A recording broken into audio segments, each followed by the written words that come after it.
आंध्र प्रदेश के मुख्यमंत्री चंद्रबाबू नायडू ने दावा किया कि चुनावों में ईवीएम को 100% तक हैक किया जा सकता है। नायडू ने अमरावती में एक कार्यक्रम में आशंका जताई कि हैकर्स के हाथों लोकतंत्र की कुर्बानी नहीं दी जा सकती। उन्होंने 100% वीवीपैट को अनिवार्य करने या फिर बैलेट पेपर से मतदान करने की मांग की।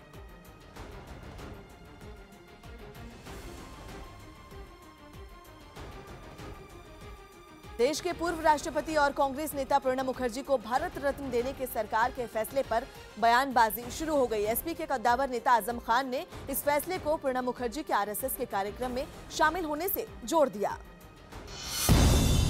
और प्रणब मुखर्जी को भारत रत्न देने के फैसले को इसी का नतीजा करार दिया। उन्होंने आरएसएस के हेडक्वार्टर जाने की दावत कबूल की थी। अब बहरहाल आरएसएस को कुछ तो उसके बदले में देना था।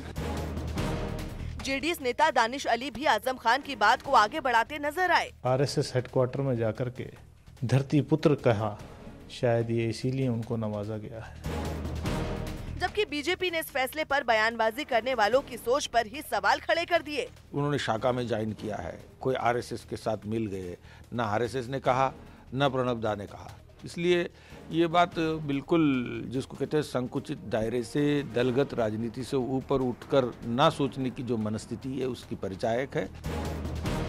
वहीं जेडीयू ने सारी बयानबाजी को प्रणब मुखर्जी के सम्मान से जोड़ दिया। ऐसा कहना प्रणब दा का अपमान है।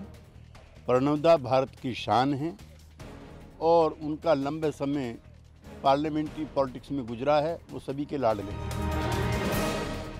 योग गुरु रामदेव ने सरकार से किसी सन्यासी को भारत रत्न देने की मांग की। उन्होंने साधु संतों के योगदान का हवाला देते हुए किसी साधु को भारत रत्न मिलने की इच्छा जता दी।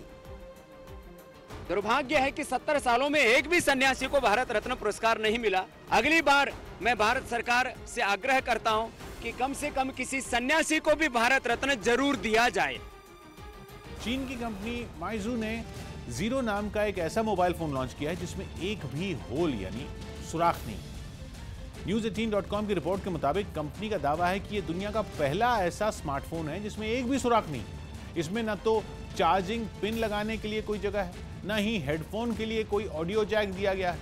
कंपनी के मुताबिक वायरलेस चार्जिंग सिस्टम के जरिए यह मोबाइल बहुत कम समय में पूरी तरह चार्ज हो जाएगा। इस मोबाइल में स्पीकर और माइक के लिए भी कोई सुराख नहीं बनाया गया, बल्कि इसकी स्क्रीन में ही खास किस्म का इनबिल्ट स्पीकर दिया गया है। इसमें पावर बटन और आवाज घटाने बढ़ाने के लिए कोई बटन नहीं दिया गया है। कंपनी के मुताबिक इसके लिए मोबाइल के साइड में खास टच पैनल का इस्तेमाल किया गया है। सबसे खास बात यह है कि इस मोबाइल में कोई सिम स्लॉट नहीं है, यानी इसमें कोई सिम कार्ड नहीं लगाया जा सकता। इसके लिए कंपनी ने ई सिम के जरिए मोबाइल सर्विस एक्टिवेट करने की सुविधा दी है। मुंबई के पास वसई में कुछ लोगों ने एक लड़के को पकड़कर बुरी तरह से पीट दिया। आरोप है कि मार खा रहे लड़के ने अपने कुछ साथियों के साथ मिलकर एक ऑटो में रखा मोबाइल फोन चुरा लिया, जिसके बाद ऑटो ड्राइवर ने एक लड़के को पकड़ लिया और वहां जुटी भीड़ ने उसको बुरी तरह पीट दिया। काफी देर तक चले हंगामे के बाद आरोपी लड़का मोबाइल फोन चोरी करने के आरोपों को झूठा बताते हुए फोन के पैसे देने की बात करने लगा। भाई एक काम करो, मेरे से मेहरबानी पैसा ले लो यार, पैसा के मेरे पास जो भी है मैं दे दूंगा। इस दौरान वहां मौजूद लोग उसके साथियों के बारे में पूछते रहे, लेकिन कुछ भी जानकारी नहीं मिली, जिसके बाद लोगों ने आरोपी लड़के को पुलिस को सौंप दिया।